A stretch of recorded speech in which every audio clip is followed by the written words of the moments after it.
gonjo. Kalau Anda perhatikan di sini gonjonya ada pamor tunduk musuhnya, seperti membentuk junjung derajat, tapi bukan ke atas tapi ke samping. Itu dapur favorit yang biasanya paling dicari oleh orang yang menggeluti di bidang kejaksaan, terus untuk menyelesaikan perkara. Jadi biasanya jaksa-jaksa ataupun pengacara ini sangat memburu pusaka dapur Sempono Bungkem, karena dipercaya tuahnya disebut bungkem.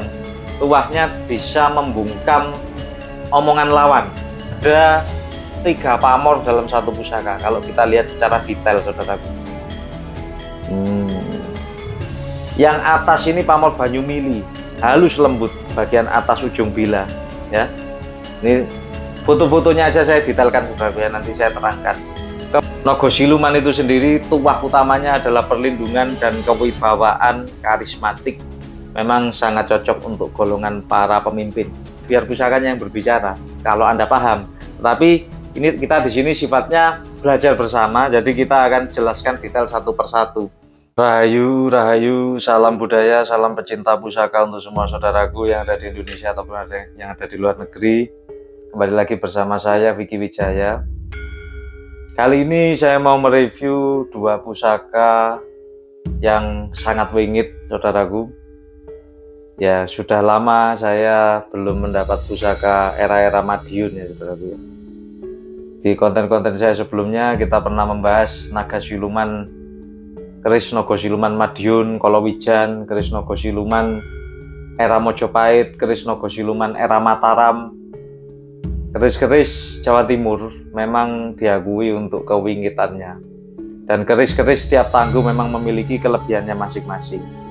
Seperti era keris Mataram, dari mulai Senopaten, Sultan Agung sampai Amangkurat dan Nom-Noman ini punya kelebihannya sendiri-sendiri. Begitupun juga tangguh-tangguh Mojopahit, tangguh Singosari, Belambangan sampai Bali.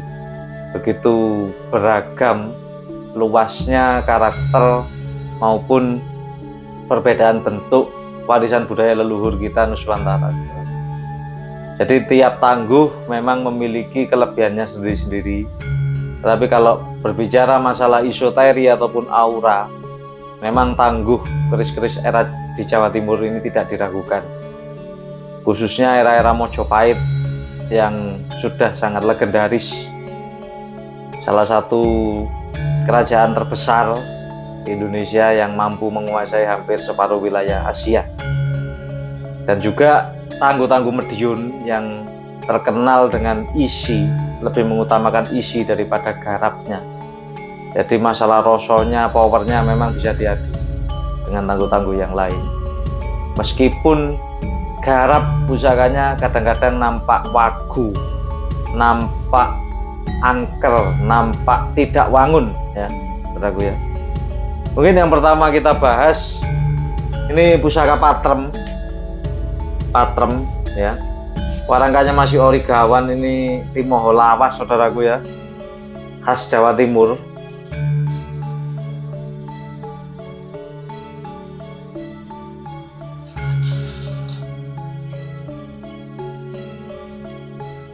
Anda lihat, amati, nampak jelas detailnya pusaka ini, saudaraku. Yang panjang bilahnya kurang lebih 20 cm, ya, sekitar 20 cm. Anda lihat tergolong patrem, pusaka pendek, ya, saudaraku, ya. Ini warangan lama kondisinya, ya, perlu dijamas ulang, jadi ada sebagian yang agak luntur warangannya, di atas ada yang agak terlalu hitam.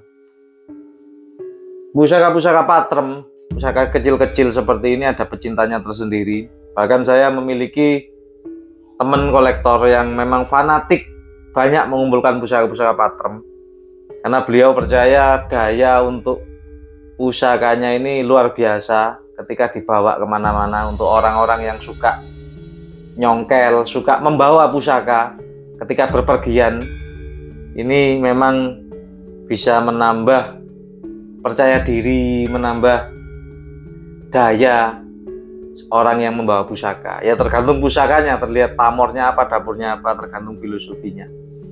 Cuma memang pusaka-pusaka patrem meskipun pusakanya kecil juga ada pecintanya tersendiri. Dan tidak semua patrem karena kecil maharnya murah. Kita lihat kualitas besinya, kualitas tempanya, kualitas garapnya, dan tangguhnya apa. Aslinya tentang mahar ini juga relatif, saudaraku. Pasti banyak yang tanya, yang komen-komen, mahar berapa, mahar berapa. Ada juga yang WA, Mas itu termahar berapa ya, termahar berapa ya. Untuk mahar ini relatif, saudaraku. Relatif. Memang ada pasaran mahar di dunia pusaka, di dunia pameran ini ada. Tetapi sejatinya mahar itu tidak bisa ditentukan juga.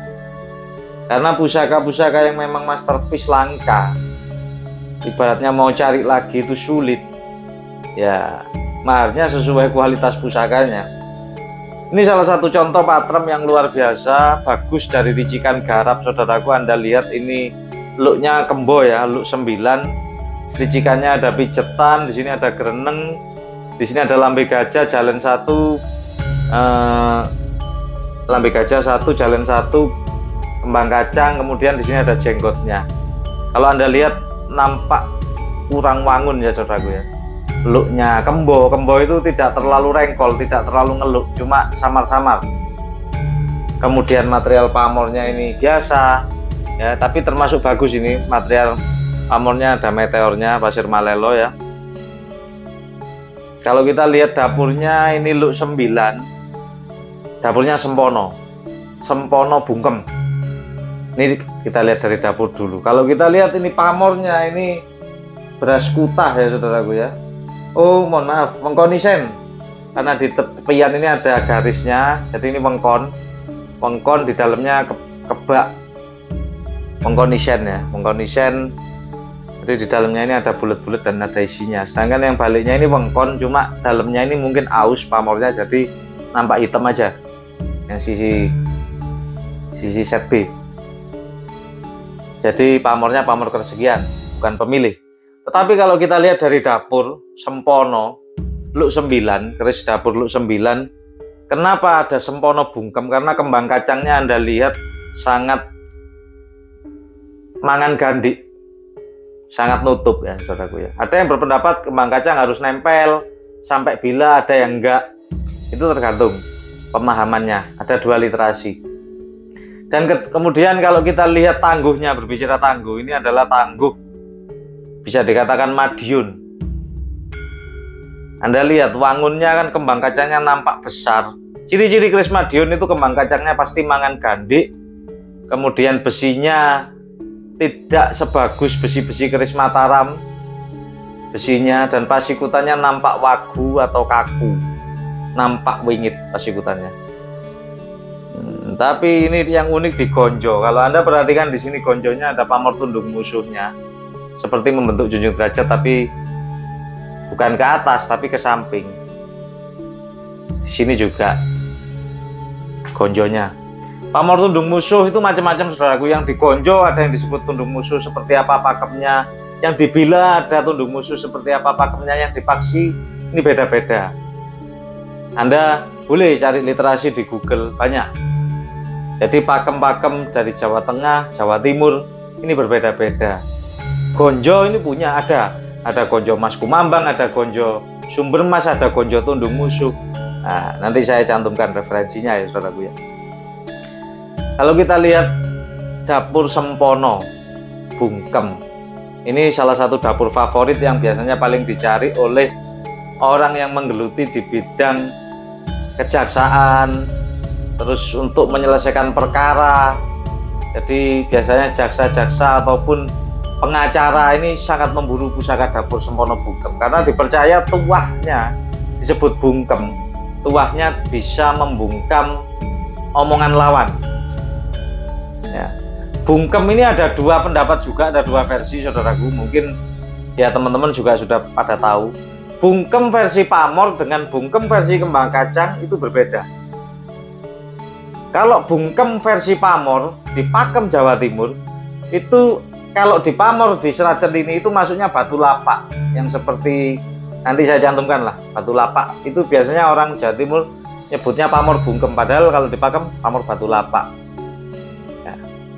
Sedangkan kalau yang di dapur yang dimaksud bungkem itu kembang kacangnya nutup gandik atau mangan gandik. seperti ini. Bisa nempel, bisa pokok rapet, sangat dekat dengan gandiknya ini. Itu dipercaya tuahnya memang untuk membungkam lawan bicara. Maka pusaka-pusaka seperti ini sangat diburu para jaksa ataupun pengacara. Sebenarnya bukan cuma pengacara saja, tetapi pengusaha pun atau pemimpin pun juga banyak yang memburu. Karena legendaris dari tuahnya itu bisa membungkam lawan bicaranya. Jadi yang jelas ada unsur kewibawaan dan penundukan dari dapurnya ini kita baca. Kalau kita lihat dari pamornya, ini pamor pengkondisen, yaitu tuah, kerjegian, dan perlindungan. Pengkon itu garis yang di samping-samping ini. Kembali lagi seperti pagar ya, seperti wengkon ini ya, ini yang disebut wengkon. Tapi di dalamnya full kebak ya, kebak pamor waswutanya. Tuahnya dipercaya perlindungan dan kerjegian. Tangguh-tangguh wengker seperti ini Medion lah, saya katakan Medion ya, tapi ada yang berpendapat ini wengker. Karena dari kembang kacangnya sangat besar, begegek, pasikutannya begegek dan sangat wingit pusaka ini, meskipun kecil sangat enak dibawa-bawa, memang cocok sekali untuk menjadi ageman. Nah, ini kecil ini bisa dibawa-bawa. Tinggal warangkanya ini memang kuno lawasan saudaraku, tinggal digosok ulang. Ini kayu timoho, peletnya ada ini, peletnya ada bagus. Atau bisa dibuatkan sandang walikat. Sekiranya bisa dibawa itu enak buat temen pergi kemana-mana. Nah, jadi pusaka-pusaka seperti ini termasuk pusaka Tayuan ya saudara ya. Memang mengutamakan isi esoterinya. Jadi mengutamakan dayanya yang diperlukan untuk fungsi wasilah doa dari leluhur untuk sang pemilik. Yang kedua, ini pusaka yang super masterpiece juga menurut saya. Ini pusaka ini sangat wingit. Saya baru dapat saudaraku. Banyak beberapa pusaka yang saya baru dapat, belum sempat review.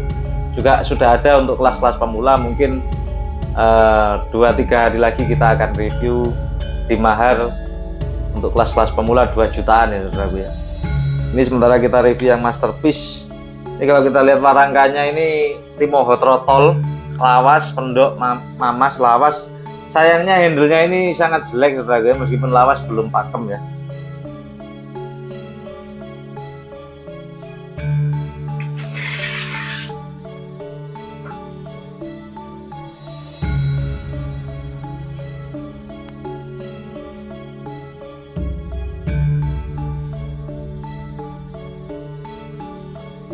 Nah, Anda amati, kita dapat pusaka dapur Naga Siluman dengan pamor yang luar biasa.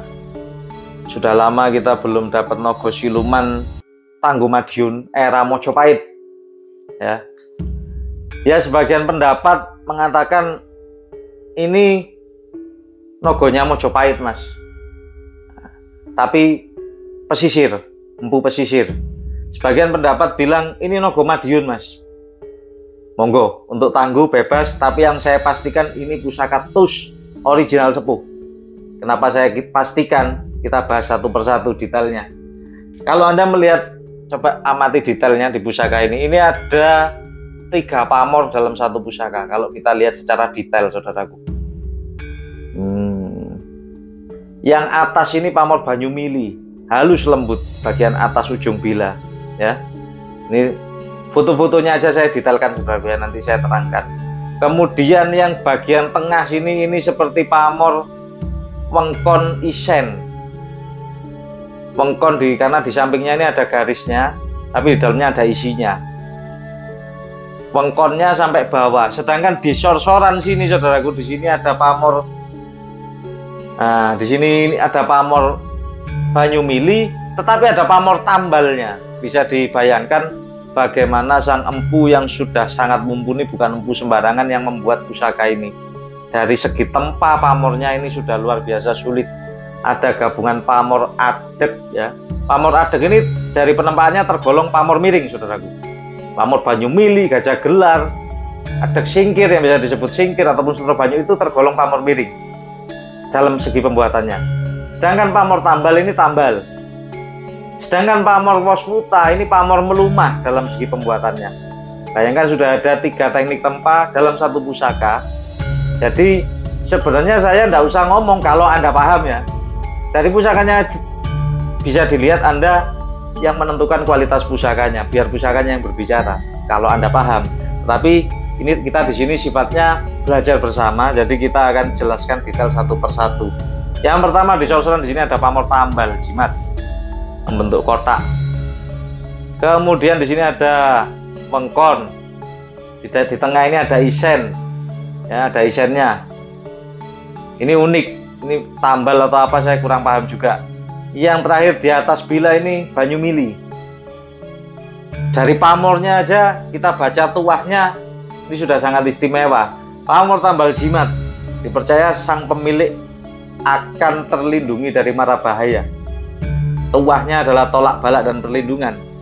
Wengkon itu sendiri juga tuahnya perlindungan. Ada isi seperti bulat-bulat ini tuah kerjekian, pamor melumah.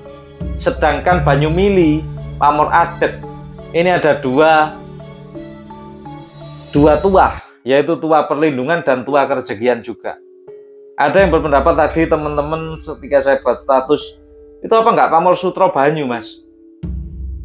Sutro banyu itu nama empu, tetapi memang orang kadang salah kaprah. Pamor sutro banyu, sebenarnya yang dimaksud pamor sutro banyu itu banyu mili yang halus itu. Bisa rambut sinuri, seperti itu. Seperti contohnya pamor pitrang. Pitrang itu kan pamor singkir. Pamor singkir, nah itu biasanya adek. Pamor adek yang banyak, yang nyekrak-nyekrak. Pitrang ini nama empu. Singkir ini tuahnya. Ya, jadi kita banyak salah kaprah di dunia pusaka yang perlu kita pelajari. Jadi dari pamor, dari tuah pamornya ini sudah sangat kita bisa baca. Yang pertama ada tuah tolak balak perlindungan, ada tuah kerjekian, kemudian sutro banyu atau banyu mili ini bisa juga tuah perlindungan dan kerjekian. Sudah sangat lengkap. Kalau kita lihat dapurnya, ini yang disebut nogo siluman. Gonjonya ngelap lintah 1, 2, 3, 4, 5. Bukan wilut. Wilut dengan ngelap lintah berbeda saudaraku ya. Lebih banyak sap-sapannya, naik turunnya ngelap lintah. Ini termasuk gonjo yang langka. Biasanya memang ditemui di keris-keris era-era Mojopahit yang banyak. Kemudian nogonya masih primitif tetapi wungkul, tebel. Dan dari bila mulutnya ini nampak, kita lihat condong lelenya saudaraku, dari ujung atas sampai sini, ini kepalanya muncul dari bila, tidak terlalu masuk. Ini sudah pernah saya bahas banyak keris-keris dapur nogo yang original. Dan lubangnya di sini nampak lonjong, lubangnya ya, nampak lonjong.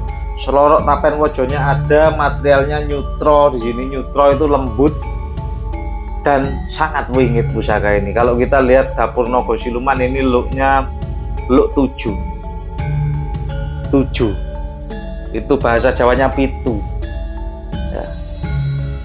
Nogo siluman itu sendiri tuah utamanya adalah perlindungan dan kewibawaan karismatik. Memang sangat cocok untuk golongan para pemimpin. Bahkan ageman pusaka Pangeran Diponegoro itu nogo siluman. Bukan cuma Pangeran Diponegoro itu yang cuma Anda ketahui terkenal.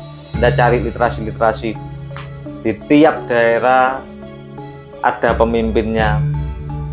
Bahkan juga nogo siluman bukan cuma sekedar dipegang para kesatria dan pemimpin, tetapi juga dipegang para ulama. Karena tuahnya memang selain kewibawaan dan menambah karismatik sang pemilik, tetapi ada tuah pengayoman. Di sini ada tuah kasepuan. Auranya pusaka ini memang luar biasa, wingit saudaraku. Kalau Anda lihat garapnya memang primitif, tetapi wingitnya ini luar biasa pusaka ini. Yang dimaksud wingit itu ya di hati megang langsung dek. Tantingannya ringan, sangat ringan, tidak terlalu tebel, kerisnya tipis, tapi mulut naganya tebel. Ini menunjukkan tidak ada besi sisipan. Ini menunjukkan original nogonya, bukan keris owahan. Dan dari segi pamornya ini luar biasa saudaraku. Keris ini pembawaannya memang berani ya. Terus Medion memang punya rasa tersendiri ketika berbicara dapur ganan nogo. Tangguh Medion. Ini yang era Mojopahit, saudaraku. Bukan era Mataram. Medion itu panjang eranya. Ada sejak mulai era Mojopahit sampai Mataram ya. Itu panjang. Kalau sudah ngomong era Mojopahit, memang berbeda tirakat empunya. Di sana ada empu yang paling terkenal, namanya Empu Tundung. Atau disebut ketika dipajang dia disebut Empu Omyang.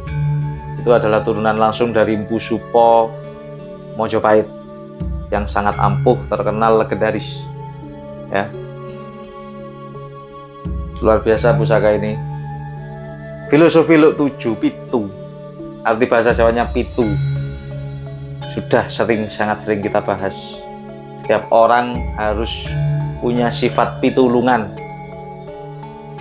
Maksudnya pitulungan bagaimana? Harus mau menolong sesamanya ya, pitulungan, pertolongan bahasa Indonesianya. Setiap orang harus pitedah yang baik, berbicara yang baik, pitutur yang baik, berbicara yang baik, pitedah memberikan petunjuk kepada yang lebih muda dari usianya ataupun orang yang mau ngaji kaweruh secara benar. Pitu itu juga angka keramat juga, meskipun bukan angka 9 tapi 7 memang juga memiliki filosofi yang tinggi di Jawa. Naga siluman Luk Pitu pamor triwarno, pamor telu, pamor 3 ya. Gonjonya gonjo ngelap lintah. Pusaka ini wingit sangat cocok untuk siapa yang mau menjadi pemimpin ataupun orang yang sudah punya banyak bawahan, punya banyak personil. Kolektor pun mengejar pusaka seperti ini. Bukan cuma dikejar para pemimpin pusaka, tetapi dari golongan kolektor, pengusaha pun ketika yang punya banyak bawahan. Karena untuk menunjang, pusaka ini penunjang doa. Ketika orang megang pusaka dengan tidak, itu sangat berbeda. Memang perbedaannya di mana sih Mas? Ya, Anda coba gunakan hati nurani Anda, gunakan rasa Anda. Saya kasih contoh, ketika pada malam hari Anda mau pergi ke sawah, kondisi gelap malam hari, Anda lebih percaya diri membawa senter, membawa HP atau tidak membawa senter? Pasti Anda lebih percaya diri membawa senter, karena kalau tidak membawa senter, khawatir ular, khawatir hewan-hewan yang lainnya. Sama dengan pusaka, tetapi pusaka sifatnya memang lebih ke spiritual, tidak bisa dilihat, tetapi nyata bisa dirasakan. Mungkin ya itu yang bisa kita jelaskan. Pusaka bukan hanya sekedar unsur seni, tetapi ini adalah wasilah doa. Dan ketika setiap leluhurnya merawat pusaka dengan baik, dengan sendirinya wasilah doa sambungan ke leluhur ini kita sambung. Maka tidak heran banyak cerita-cerita legendaris dulu orang mau pengen jadi camat, pengen jadi DPR, pengen jadi bupati atau pejabat, pasti punya guru spiritual, entah itu kiai, entah itu spiritual sesepuh untuk meyakinkan dia. Padahal pusaka ini ya juga sebagai pendukungnya. Hampir tidak ada pejabat yang tidak punya pusaka sama sekali, saudara. Dan pusaka ini peran penting bagi bangsa Indonesia, bukan cuma masalah energi ataupun gaya spiritual, tetapi filosofi ajaran budi luhur yang sangat tinggi yang bisa diterapkan dalam kehidupan. Sudah sangat-sangat luar biasa. Luar biasa pusaka ini, auranya sangat wingit. Ya mungkin itu yang bisa kita edukasi atau kita bahas di sini, saudaraku. Nanti kedepannya kita bahas lagi. Mungkin yang mau ada masukan bisa chat di kolom komentar. Untuk teman-teman yang tanya mahar di kelas-kelas pemula, mohon sabar, mungkin di 1 minggu ini kita akan review kelas-kelas pemula mahar 2 jutaan, saudaraku ya. Karena kemarin banyak, Mas kok nge-review masterpiece terus? Ya karena sementara kebetulan dapatnya ini pusaka-pusaka yang memang istimewa. Nah, kita memang pusaka ini nggak bisa dinalar kadang-kadang, saudaraku. Kita dapat pusaka bagus-bagus, kadang-kadang saya ngerawat cuma sebentar. Terus yang memahari orang-orang yang memang membutuhkan. Ya ada pejabat, ada pengusaha, ada kolektor. ya memang sesuai jodohnya masing-masing lah. Jadi pusaka nggak bisa dipaksakan, memang benar. Bukan masalah nominal, bukan masalah mahal murahnya sebenarnya, tetapi tentang kemauan dan jodohnya itu tadi. Karena pusaka ini nggak bisa dipaksakan. Ketika orang itu senang, saya seret mas, mau saya mahari. Ketika dia mampu, bahkan saya sering dikasih lebih karena berterima kasih. Kita berbicara apa adanya, objektif, logika, dan juga masalah rasa di pusaka. Karena kembali lagi pusaka memang tergantung rasa kita. Bagaimana cara kita memahami pusaka, bagaimana cara kita menggunakan pusakanya. Ini bukan sekedar benda hiasan, tetapi bagaimana cara kita menyatukan dengan diri kita. Mungkin itu saja yang bisa kita bahas. Kurang lebihnya saya mohon maaf. Terima kasih sudah menyimak. Rahayu, rahayu. Salam budaya.